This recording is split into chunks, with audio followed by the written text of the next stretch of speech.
اعوذ باللہ من الشیطان الرجیم بسم اللہ الرحمن الرحیم تلک آیات اللہ نتلوها علیک بالحق وإنک لمن المرسلین۔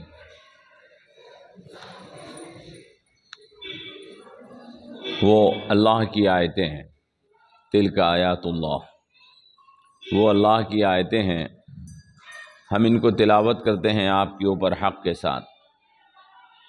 تلک آیات اللہ نتلوها علیک بالحق، وہ اللہ کی آیتیں ہیں، ہم ان کو تلاوت کرتے ہیں آپ کے اوپر حق کے ساتھ۔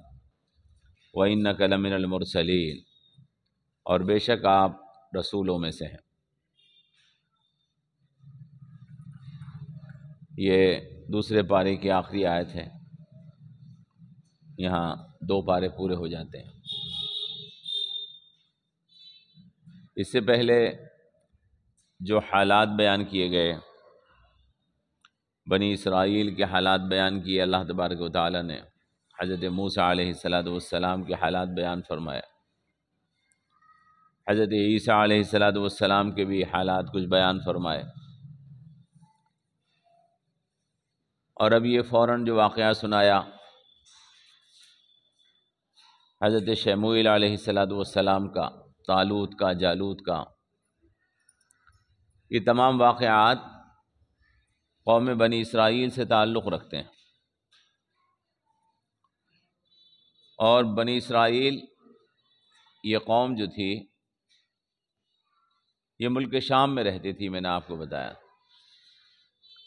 ان کا اصل وطن ملک شام تھا، اور اس سے سینکڑوں میل دور خانہ کعبہ ہے، مکہ ہے۔ حضرت ابراہیم علیہ السلام حضرت اسماعیل کو یہاں پر چھوڑ کر چلے گئے تھے۔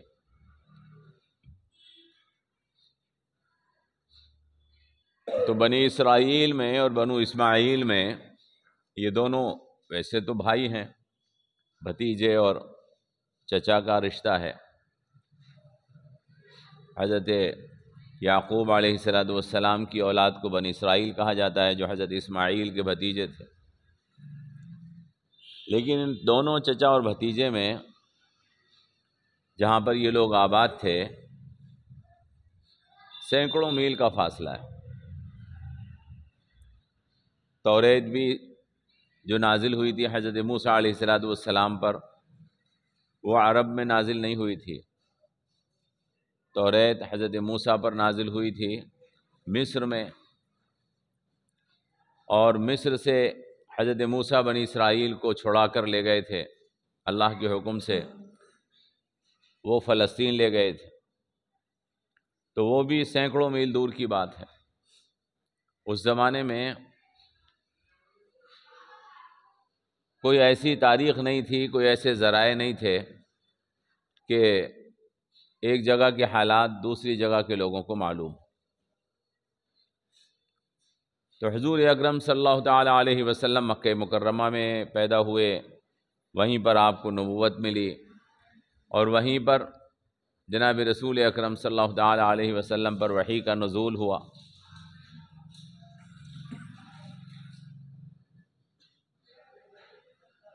اللہ کی طرف سے جو وحی نازل کی جا رہی ہے حضور کے اوپر، اس میں بنی اسرائیل کے حالات بیان کیے جا رہے ہیں، ان کے پیغمبروں کے حالات بیان کیے جا رہے ہیں، ان کے بادشاہوں کے حالات بیان کیے جا رہے ہیں۔ تو یہ بہت دور، سینکڑوں میل دور کی بات ہے، لیکن وحی کے ذریعے سے اللہ تبارک و تعالی حضور کو یہ ساری باتیں بتا رہا ہے۔ حضور کے پاس ان باتوں کے جاننے کا، اللہ کے رسول کے پاس ان باتوں کے جاننے کا وحی کے علاوہ کوئی ذریعہ نہیں تھا، اور ان واقعات کو سینکڑوں برس کے بعد بیان کیا جا رہا ہے، اور ایک ایک واقعے کو جو بیان کیا جا رہا ہے، اس دعوے کے ساتھ بیان کیا جا رہا ہے کہ اس کے اندر کوئی ایک لفظ بھی غلط نہیں ہے۔ ثابت نہیں کر سکتا کوئی کہ جو بات بیان کی جا رہی ہے یہ تاریخی طور پر غلط ہے۔ تو یہ اس بات کا ثبوت ہے کہ جناب رسول اکرم صلی اللہ تعالی علیہ وسلم پر اللہ کی طرف سے وحی آ رہی۔ یہ سارے حالات، سینکڑوں میل دور کے واقعات، سینکڑوں برس کے بعد دوسرے ملک کے حالات، بادشاہوں کے، نبیوں کے، اور اس دعوے کے ساتھ کہ اس کی ایک بات کو بھی تم غلط ثابت کر کے دکھاؤ، یہ اس بات کا واضح ثبوت ہے کہ یہ حضور کو وحی کے ذریعے سے اللہ تبارک و تعالی بتا رہا ہے۔ یہ آپ کی نبوت کا بھی ثبوت ہے، آپ کی رسالت کا ثبوت ہے، اور یہ اس بات کا بھی ثبوت ہے کہ یہ کلام قرآن کریم اللہ کا کلام ہے۔ تلک آیات اللہ نتلوها علیک بالحق، یہ اللہ کی آیتیں ہیں، ہم ان کو آپ کے اوپر حق کے ساتھ نازل کرتے ہیں، ہم حق کے ساتھ ان کو تلاوت کرتے ہیں، ان آیتوں کو ہم حق کے ساتھ بیان کرتے ہیں۔ کہاں طالوت کی جنگ ہوئی تھی جالوت سے، کس طرح داؤد نے جالوت کو مارا تھا، کون داؤد تھے، کون طالوت، کون جالوت، یہ سارے واقعات تو دوسرے ملک کے واقعات ہیں۔ یہ جنگیں ہوئی تھیں سینکڑوں برس پہلے، اور قرآن ان سارے واقعات کو بیان کر رہا ہے۔ یہ پتہ چلتا ہے کہ یہ اللہ کی طرف سے حضور کو بتائے جا رہے ہیں، کوئی اور ذریعہ نہیں ہے جس سے یہ معلوم ہو۔ تو اللہ نے فرمایا تلک آیات اللہ نتلوها علیک بالحق، یہ آیتیں ہیں اللہ کی، ہم ان کو آپ کے اوپر حق کے ساتھ تلاوت کرتے ہیں۔ قرآن کریم اللہ کا کلام ہے۔ وَإِنَّكَ لَمِنَ الْمُرْسَلِينَ، اور آپ رسولوں میں سے ہیں، آپ اللہ کے رسول ہیں۔ قرآن کریم اس بات کا ثبوت ہے کہ آپ اللہ کے رسول ہیں۔ سورہ یاسین میں بھی یہ بات کہی گئی ہے شروع میں، یاسین والقرآن الحکیم انک لمن المرسلین علی صراط مستقیم تنزیل العزیز الرحیم، وہاں پر بھی یہی بات کہی گئی ہے جو اس آیت مبارکہ میں کہی گئی۔ اے رسول، قسم ہے قرآن حکیم کی، یاسین والقرآن الحکیم، اے رسول قسم ہے قرآن حکیم کی، انک لمن المرسلین، کہ آپ اللہ کے رسولوں میں سے، علی صراط مستقیم، اور قسم ہے قرآن کریم کی کہ آپ سیدھے راستے کے اوپر ہیں، تنزیل العزیز الرحیم، اور یہ قرآن اللہ کی کتاب اس اللہ کی طرف سے نازل کی ہوئی کتاب ہے کہ جو زبردست ہے اور مہربان ہے۔ تو وہاں پر بھی یہی بات کہی گئی ہے، قرآن کریم اللہ تبارک و تعالیٰ کی طرف سے جناب رسول اکرم صلی اللہ تعالی علیہ وسلم کو عطا کیا ہوا ایک معجزہ ہے، جو قیامت تک یہ ثابت کرتا رہے گا، یہ معجزہ قیامت تک ثابت کرتا رہے گا کہ جناب محمد رسول اللہ اللہ کے رسول ہے۔ جناب رسول اکرم کی رسالت کا ثبوت ہے یہ، قیامت تک، جیسے جیسے قیامت قریب آتی چلی جائے گی، ایسے ایسے یہ ثابت ہوتا چلا جائے گا قرآن کے ذریعے سے کہ جناب محمد اللہ کے رسول ہیں صلی اللہ تعالی علیہ وسلم۔ 1400 برس قرآن کے نزول کو ہو گئے، آپ جانتے ہیں 1400 سے زائد سال برس ہو گئے قرآن کو نازل کیے ہوئے، اور اللہ تبارک و تعالیٰ نے جس وقت قرآن کریم نازل فرمایا تھا اس وقت فرما دیا گیا تھا کہ ایک ایسی کتاب ہے جس میں کوئی شک نہیں، لا ریب فیہ، اس کتاب کے اندر کوئی شک نہیں ہے۔ آپ جانتے ہیں، آپ نے دیکھا ہے، کتابیں جو انسان لکھتے ہیں، بڑے بڑے علماء، محقق، بڑے بڑے سائنٹسٹ، بڑے بڑے مفکر جو کتابیں لکھتے ہیں، وہ 50 یا 100 برس یا 200 برس میں ریجیکٹ ہو جاتی ہیں۔ اس کے اندر بہت سی ایسی باتیں وہ لکھ جاتے ہیں کہ آگے آنے والے لوگ ان باتوں کو غلط ثابت کر دیتے ہیں کہ یہ بات ٹھیک نہیں کہی گئی۔ کچھ تاریخی غلطی ہوتی ہے، کچھ دلائل کی غلطی ہوتی ہے، کچھ افکار کی غلطی ہوتی ہے جو وہ پیش کرتے ہیں، لیکن بعد میں ثابت ہو جاتا ہے کہ یہ کتاب جو انہوں نے لکھی تھی یہ ایسی نہیں تھی کہ جس کے اندر کوئی بات غلط نہ ہو۔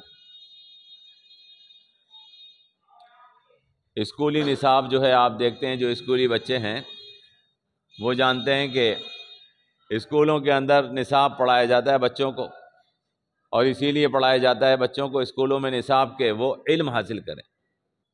اسکول، کالج، یونیورسٹیز تو اسی لیے ہوتی ہیں تاکہ لوگوں کو علم دیا جائے، لیکن ہر 10 برس کے بعد سلیبس چینج کر دیا جاتا ہے، کتابیں تبدیل کر دی جاتی ہیں، اس لیے کہ ان کتابوں کے اندر جو 10 برس پہلے لکھی گئی تھیں اب کچھ نئے ایڈیشن شامل کرنے کی ضرورت ہوتی ہے۔ اب وہ باتیں پرانی ہو گئیں جو اس میں تھیں، اب نئی باتیں شامل کی جائیں گی، اب زمانہ بدل گیا، کچھ نئی تحقیقات سامنے آ گئی ہیں، لہذا ان تحقیقات سے لوگوں کو روشناس کرانا ہے، ان کو واقف کرانا ہے، نصاب چینج کر دیا جاتا ہے۔ لیکن قرآن کریم اللہ کی عجیب و غریب کتاب ہے، 1500 سال گزر گئے اور اس کے اندر ایک لفظ کی تبدیلی کی ضرورت نہیں پڑی، 1500 سال گزر گئے اور اس کا ایک لفظ بھی پرانا نہیں ہوا، 1500 سال گزر گئے قرآن کریم کو نازل ہوئے اور اس کے اندر کوئی ایک بات بھی غلط نہیں ہے۔ قرآن نے جو بات جس طرح سے بیان کر دی تھی آج سے 1500 سال پہلے، جتنی مفید اس وقت تھی اتنی ہی بلکہ اس سے بھی زیادہ مفید وہ بات آج ہے۔ 1500 سال پہلے جتنا قرآن کریم کو لوگوں نے سمجھا تھا اور اس سے فائدہ حاصل کیا تھا، اگر آج چاہیں تو اس سے زیادہ سمجھ سکتے ہیں اور فائدہ حاصل کر سکتے ہیں۔ عجیب اللہ کی کتاب ہے، اس کے اندر علم کے غوطے لگائیے، علم ختم نہیں ہوتا، اس کی تاریخی معلومات حاصل کیجئے، معلومات کے اندر کوئی نقص، کوئی کمی سامنے نہیں آتی۔ اللہ کی عجیب و غریب کتاب ہے۔ اللہ نے فرما دیا تھا کہ ذالک الکتاب لا ریب فیہ، یہ کتاب ایسی کتاب ہے جس کے ایک لفظ کے اندر کوئی شک پیدا نہیں کر سکتا، اور 1500 سال سے تو یہ دعویٰ بالکل سچ ہے، اس دعوے کو کوئی آدمی غلط ثابت نہیں کر سکا۔ تو کیا یہ اس بات کا ثبوت نہیں ہے کہ جناب محمد رسول اللہ اس کتاب کو ہمارے سامنے پیش کر رہے ہیں تو یہ اللہ کی طرف سے وحی نازل ہو رہی ہے تو پیش فرما رہے ہیں، یہ اس بات کا ثبوت ہے۔ لہذا قرآن سے یہ ثابت ہوتا ہے کہ جناب محمد رسول اللہ اللہ کے رسول، اور قرآن کی تعلیمات، یاسین شریف کی آیت میں جو بات کہی گئی ہے، یاسین والقرآن الحکیم انک لمن المرسلین علی صراط مستقیم، قرآن کی تعلیمات جو قرآن کی بیان کر دی گئی ہیں، اللہ نے جو بات 1400 سال پہلے قرآن میں جناب محمد رسول اللہ پر نازل فرما دی تھی، وہی بات انسانوں کے لیے ضروری اور لازم ثابت ہو رہی ہے۔ حدیث پاک میں جناب رسول اکرم نے ارشاد فرمایا، لوگ مجھے نام لے کر نہیں مانیں گے، لیکن جو بات میں لوگوں کے سامنے پیش کر رہا ہوں اسے لوگوں کو ماننا پڑے گا، اسے لوگوں کو ماننا پڑے گا۔ حضور اکرم صلی اللہ تعالی علیہ وسلم نے 1400 سال پہلے قرآن کریم کے میں یہ قانون بیان فرما دیا تھا۔ میں مثال دے رہا ہوں آپ کو، ایک مثال سے بات سمجھ سکتے ہیں کہ پورے قرآن کا یہی حال ہے۔ حضور نے 1400 سال پہلے قانون پیش کر دیا تھا کہ زناکار اگر زنا کرے اور اگر وہ کنوارا ہو تو اس کو رجم کر دیا جائے، پتھروں سے مار کر ختم کر دیا جائے اگر کسی عورت کے ساتھ اس نے زبردستی زناکاری کی ہے۔ 1400 سال پہلے قانون بنایا تھا، دنیا اس قانون کے اوپر بڑی چیخی چلائی تھی، وہ زنا کو گناہ نہیں سمجھتے تھے، وہ زنا کو برا نہیں سمجھتے تھے۔ وہ تو وہ دور تھا کہ جب بیٹا اپنی ماں کے ساتھ زنا کر لیتا تھا، نعوذ باللہ، اس دور میں نازل ہوا تھا یہ حکم۔ لوگوں کو حیرت ہو رہی تھی کیا حکم نازل ہو گیا یہ، ان کو لگتا نہیں تھا کہ زنا اتنا بڑا پاپ ہے۔ لیکن آج آپ کی عدالتیں، سپریم کورٹ یہ فیصلہ دے رہی ہیں کہ ہاں زناکار کی سزا موت ہونی چاہیے۔ نام تو نہیں لے پا رہی جناب رسول اکرم کا، اس لیے کہ دشمنی ہے، اس لیے کہ آنکھوں کے اوپر پردہ پڑا ہوا ہے، لیکن قانون وہی بیان کرنے پر مجبور ہیں جو اللہ کے رسول نے 1400 سال پہلے بیان کر دیا۔ یہ قانون کا حال نہیں ہے، قرآن کے تمام قانونوں کا یہی حال ہے۔ اور ابھی جن قانونوں کے اوپر یہ عمل نہیں کر پا رہے ہیں، قیامت سے پہلے مجبور ہو جائیں گے کہ ان قانونوں کو مانیں۔ کیا یہ اس بات کا ثبوت نہیں ہے کہ یہ کتاب اللہ کی کتاب ہے؟ کیا یہ اس بات کا ثبوت نہیں ہے کہ جناب رسول اکرم اللہ کے رسول ہیں؟ قرآن سے ثابت ہوتا ہے کہ محمد اللہ کے رسول ہیں صلی اللہ تعالیٰ علیہ وسلم، اور حضور اکرم صلی اللہ علیہ وسلم کی سیرت سے ثابت ہوتا ہے کہ قرآن اللہ کی کتاب۔ قرآن ثبوت ہے جناب رسول اکرم کی رسالت کا، اور جناب رسول اکرم کی ذات ثبوت ہے قرآن کی سچائی اور حقانیت۔ اللہ نے فرمایا کہ تلک آیات اللہ نتلوها علیک بالحق، یہ اللہ کی آیتیں ہیں، ان کو ہم نے آپ کے اوپر حق کے ساتھ تلاوت کیا، سچائی کے ساتھ تلاوت کیا۔ وَإِنَّكَ لَمِنَ الْمُرْسَلِينَ، اور بے شک آپ اللہ کے رسولوں میں سے، آپ یقیناً اللہ کے رسولوں میں سے۔ تو بھائی یہ معاملہ ہے، ہم نے قرآن کریم کو اپنے آپ سے اتنا دور کر لیا ہے، قرآن کریم کو اپنے آپ سے اتنا دور کر لیا ہے کہ آدمی 50 سال نماز پڑھتا ہے اور سورہ فاتحہ کی اس میں تلاوت کرتا ہے، اور اگر ہم اس سے سڑک چلتے یا مسجد میں آن کر پوچھ لیں کہ سورہ فاتحہ کا مطلب کیا ہے تو اس کو معلوم نہیں ہوتا ہے۔ آدمی زندگی بھر قرآن کریم کی تلاوت کرتا ہے، حافظ صاحب کے نام سے مشہور ہوتا ہے، لیکن اگر قرآن کریم کی کسی آیت کا اس سے مطلب پوچھ لیا جائے تو اسے کچھ پتہ نہیں ہوتا۔ ایک ڈاکٹر نے ہم سے کہا، ہم سے بات ہوئی ایک ڈاکٹر صاحب کی، وہ کہنے لگے کہ کیا آپ سورہ فاتحہ کا مطلب بتا سکتے ہیں؟ میں نے کہا کہ ہاں بتا سکتا ہوں۔ کہنے لگے میں نے ایک حافظ صاحب سے پوچھا تھا، بہت نیک آدمی تھے لیکن وہ مطلب نہیں بتا سکے تھے۔ میں نے کہا وہ ہندو ڈاکٹر تھا۔ میں نے کہا کہ آپ کو پتہ نہیں ہے حافظ صاحب الگ ہوتے ہیں، عالم صاحب الگ ہوتے ہیں، ہو سکتا ہے بہت سے عالم صاحب بھی مطلب نہ بتا سکیں، اور عام مسلمانوں کا تو جو حال ہے وہ آپ کو پتہ بھی ہے۔ قرآن کریم کے ساتھ ہم نے جو ظلم کیا ہے، قرآن کریم میں اللہ تبارک و تعالی نے اس بات کا تذکرہ فرمایا۔ قرآن کریم اللہ کی بارگاہ میں شکایت کرے گا کہ پروردگار انہوں نے مجھے چھوڑ دیا تھا، ان ھذا القرآن مہجورا، قرآن کو چھوڑ دیا تھا لوگوں نے۔ قرآن اللہ کی بارگاہ میں شفاعت بھی کرے گا، شفاعت کرے گا، حدیث پاک میں آیا، اور قرآن اللہ کی بارگاہ میں شکایت بھی کرے گا۔ جن لوگوں نے قرآن کریم کے حق کو ادا کیا ہوگا، قرآن ان کی شفاعت کرے گا، سفارش کرے گا اللہ کی بارگاہ میں۔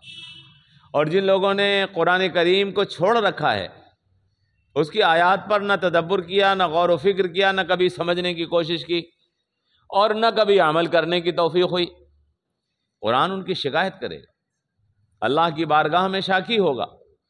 اور یہ بات یاد رکھیے کہ قرآن کی شفاعت بھی قبول کی جائے گی اور قرآن کی شکایت بھی قبول کی جائے گی۔ ایسا نہیں ہے کہ قرآن کی شفاعت خالی قبول ہو، قرآن کی شکایت بھی قبول کی جائے گی۔ جن لوگوں کی قرآن شفاعت کرے گا، اللہ تبارک و تعالیٰ ان کی مغفرت فرمائے گا۔ اے میرے پروردگار، حدیث پاک میں آیا نا، آپ نے سنا روزہ بھی شفاعت کرے گا۔ اے میرے پروردگار، میں نے اس کو دن بھر بھوکا اور پیاسا رکھا، یہ تیری خاطر میری وجہ سے بھوکا اور پیاسا رہا، پروردگار اس کے حق میں میری شفاعت قبول فرما، تو اللہ قبول فرمائے گا۔ قرآن کریم بھی شکایت کرے گا، شفاعت کرے گا، قرآن کریم شفاعت کرے گا، پروردگار میں نے اس کو راتوں کو جگائے رکھا، یہ راتوں کو قرآن کریم کی تلاوت کرتا تھا، اس پر غور و تدبر کرتا تھا، بیٹھتا تھا اس کی آیتوں پر، اس کے معنی سمجھنے کی کوشش کرتا تھا تاکہ میں عمل کر سکوں، تو اللہ تبارک و تعالیٰ اس کی شفاعت بھی قبول فرمائے گا۔ ایسے ہی قرآن کریم شکایت بھی کی جائے گی۔ تو اللہ تعالیٰ سے دعا کیجئے کہ پروردگار قرآن کریم کی عظمت کو سمجھنے کی ہمیں اللہ توفیق عطا فرما۔ لوگوں نے چھوڑ رکھا ہے، قرآن کریم سے دلچسپی نہیں ہے۔ خوش قسمت لوگ وہی ہیں، اور اس زمین کے اوپر اللہ کے رسول کے امتی کہلانے کے حقدار لوگ وہی ہیں جو اللہ کے اس کلام پر اپنا وقت صرف کرتے ہیں۔ حدیث پاک میں آیا، صحیح حدیث ہے، جناب رسول اکرم صلی اللہ تعالیٰ علیہ وسلم نے ارشاد فرمایا کہ یہ قرآن، یہ اللہ کا کلام، یہ قوموں کو ذلیل بھی کر دیتا ہے اور قوموں کو عزت بھی دے دیتا ہے۔ اس کے ذریعے سے قوموں کو رسوا بھی کیا جاتا ہے، ذلیل بھی کیا جاتا ہے، اور اسی کے ذریعے سے قوموں کو عزت بھی دی جاتی ہے۔ جو لوگ قرآن کریم کو چھوڑ دیں باوجود دعوی مسلمانی کے، وہ اس لائق ہیں کہ انہیں ذلیل کر دیا جائے، اور جو قرآن کریم کو اپنے سینے سے لگا لیں، اس کے ایک ایک حرف کے اوپر غور و فکر کریں، اس پر عمل کرنے کی کوشش کریں، اور صحابہ نے ایسا ہی کیا، وہ اس لائق ہیں کہ انہیں دنیا میں عزتیں عطا کی جائیں، دنیا کی قوموں میں انہیں سر اونچا کر کے رہنے کی توفیق عطا فرمائی جائے۔ صحابہ کرام کے پاس اگر آپ غور کریں گے، صحابہ کی زندگی کے اوپر بہت طویل واقعات ہیں، لیکن ان واقعات کے اوپر اگر آپ غور و تدبر کریں گے تو آپ کو یہ نظر آئے گا کہ صحابہ کے پاس نہ بہت دولت تھی، صحابہ کے پاس نہ بہت ہتھیار تھے، نہ بہت بڑی بڑی فوجیں تھیں، لیکن قرآن کریم تھا، قرآن کریم ان کے پاس تھا، تو دنیا کی کوئی قوم ان پر غالب نہیں آ سکی۔ دنیا کی ساری قومیں ان کے سامنے آئیں، ان سے ٹکرائیں اور ہار کے واپس گئیں، شکست کھا کے واپس گئیں۔ یہ قرآن کی طاقت تھی جو اللہ تبارک و تعالیٰ نے ان کو عطا کی تھی۔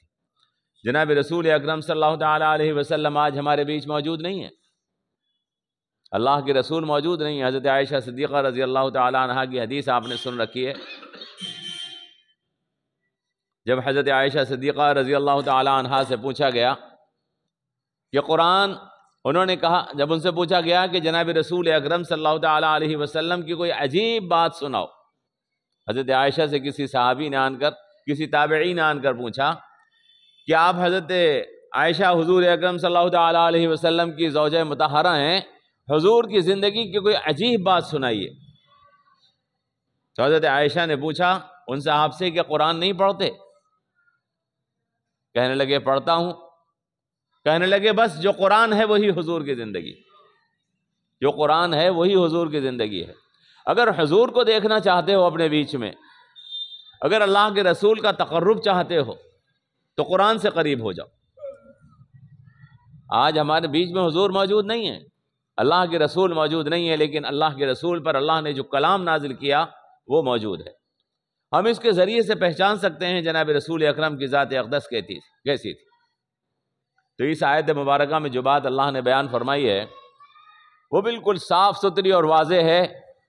دو بارے یہاں پر پورے ہو رہے ہیں، لیکن بغیر اس آیت کو سمجھے ہوئے نہ ان دو باروں کو آپ سمجھ سکتے ہیں، نہ آگے سورہ بقرہ باقی کو سمجھ سکتے ہیں۔ تلک آیات اللہ نتلوها علیک بالحق، یہ اللہ کی آیتیں ہیں، اے محمد ہم نے آپ کے اوپر ان کو حق کے ساتھ تلاوت کیا ہے۔ پوری دنیا کو چیلنج اور دعویٰ ہے قیامت تک کے لیے۔ اللہ تبارک و تعالیٰ نے قرآن کریم میں کم از کم 7 مرتبہ یہ دعویٰ کیا ہے۔ قرآن کریم میں پوری دنیا کو چیلنج ہے، لاؤ اس جیسی کوئی کتاب اگر تمہارے پاس ہو، اور نہیں لا سکتے ہو تو تسلیم کر لو کہ یہ خدا کی کتاب ہے۔